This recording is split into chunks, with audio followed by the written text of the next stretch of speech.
Irmãos e irmãs, vamos falar novamente de outro jejum. Jejum com propósito, jejum que você especifica, é por essa causa que eu estou orando. Como fazer, como não fazer. Vamos falar sobre esse jejum.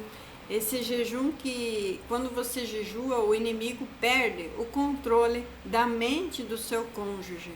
E o Espírito Santo começa a lhe dar clareza nas decisões, nas atitudes. Então, se você se identifica com esse tema, curte, comente, se inscreve no meu canal e vamos juntos nessa. Se o inimigo não controla a mente, ele não controla mais nada. Quem controla a mente, controla as decisões, controla as emoções e as escolhas e os caminhos. Por isso, a primeira coisa que o inimigo faz quando quer destruir um casamento, uma aliança, é entrar nos pensamentos. Ninguém trai primeiro com o corpo, trai primeiro com a mente. Ninguém abandona um casamento primeiro com os pés. Abandona primeiro na mente, com justificativas internas. A Bíblia diz claramente que existe cegueira espiritual produzida. O Deus deste século cegou o entendimento. As pessoas que seguem este século, este mundo atual perdido, que caminha para a sua destruição, eles estão cegos. 2 Coríntios 4,4 nos afirma isso. A cegueira não é falta de inteligência, porque inteligência eles até têm, mas é interferência espiritual nos pensamentos. E essa confusão ela não é natural. Quando a pessoa começa a dizer que está confusa, que não sabe o que sente, que precisa de tempo, que nada mais faz sentido, isso não é maturidade emocional, é mente ocupada demais. Deus não trabalha em confusão. Deus não é Deus de confusão. 1 Coríntios 14:33. E se há uma confusão persistente, há influências ativas. O pecado, ele precisa da mente para se sustentar. O adultério não se sustenta sem auto-engano. A traição não se mantém sem mentiras. A separação, ela não se justifica sem distorções da realidade.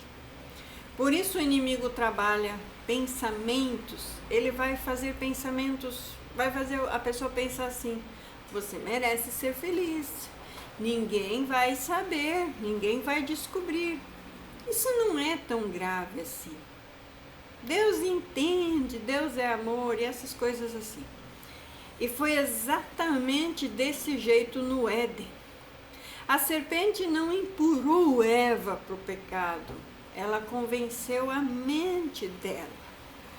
Esse jejum, ele ataca diretamente no campo mental. Sim, o jejum não é para sensibilizar Deus, é para tirar o governo do corpo e devolver o governo ao Espírito Santo. Enquanto o corpo está no governo, a mente está vulnerável. A pessoa vai pelo que sente, pelo que quer, e não pensa no que o espírito quer. Quando o espírito governa, então a mente é obrigada a se alinhar. Paulo disse que a mente precisa ser renovada porque ela pode ser deformada. Efésios 4:23. E esse jejum funciona contra a amante? Claro que funciona. Porque a amante, ela não sustenta vínculo apenas pelo corpo. Ela sustenta o vínculo dela pelo domínio emocional da mente. Quando o jejum começa, o prazer vai diminuir, o entusiasmo vai esfriar, a fantasia vai perder a força e a conversa vai até incomodar. Isso acontece porque a fonte espiritual que sustentava a ligação está sendo cortada. E o inimigo perde força, porque você é um com o seu cônjuge. Quando você jejua e se santifica, o seu cônjuge exatamente vai começar a sentir também essa mesma santificação. E o engano da mente vai ter que sair dele. O jejum, ele reduz os estímulos da carne, diminui os ruídos internos. O jejum ele enfraquece a carne. E se a carne, sem carne forte, a mente não, sem carne forte, a mente não coopera. E sem cooperação mental, o pecado começa a ter peso espiritual. É por isso que durante o jejum, a pessoa fica irritada, inquieta, instável, até confusa. Não é arrependimento ainda, é perda de controle. É confusão ali porque o jejum está abalando as estruturas, está limpando. Você já fez uma faxina? Já começou a limpar mesmo de verdade? Você já viu a bagunça que dá? Então o jejum é um processo de limpeza, não só da carne, mas da mente e do espírito. E Jesus foi direto a coisas que só saem com jejum. Esta casta não sai senão por oração e jejum. Mateus 17, 21. Jesus não estava falando de um problema muito difícil, não. Ele estava falando de um nível de operação espiritual difícil. Algumas influências não recuam com conversas, com confrontos, nem com lágrimas, nem com gritos, berros, desesperos, não. Recuam apenas quando o seu corpo se cala e o Espírito Santo começa a assumir o controle. Falar demais atrapalha o processo. Quanto mais você confronta, mais o inimigo se ajusta. Quanto mais você tenta explicar, mais ele fica forte. O jejum ele confunde porque não anuncia. Ele age no invisível. Jesus ficou em silêncio diante de Herodes. Sansão caiu porque abriu a boca. Silêncio não é fraqueza, é estratégia. Jejum, oração, leitura da palavra e silêncio. A mente começa a clarear. Quando o acesso espiritual começa a cair, o pecado começa a cansar. A mente começa a pesar, a consciência desperta e o prazer diminui. É o momento em que o pródigo começa a cair em si. Isso não acontece por insistência das pessoas. Acontece quando a influência perde o espaço aonde está agindo. Então, por favor, meu amigo, minha amiga, meu irmão, minha irmã, não confunda esse processo com demora.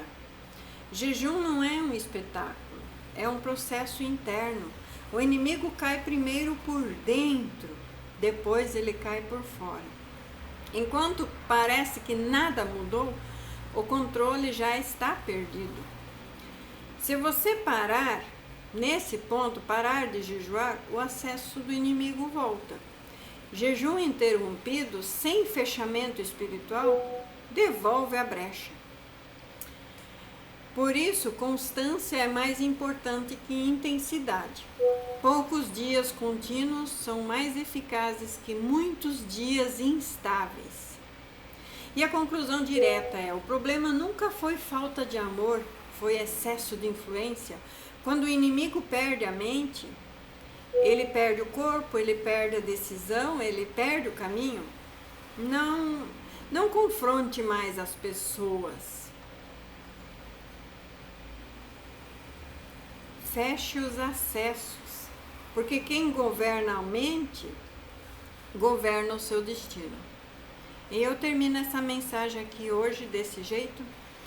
E acredite, jejue com propósito. 1 dia, 3 dias, 7 dias, meio dia.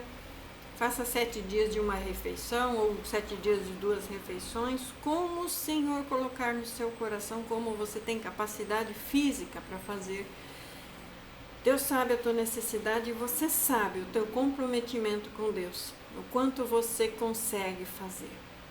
Dê o seu melhor, tá? Fique com essa palavra em nome de Jesus Cristo. Amém.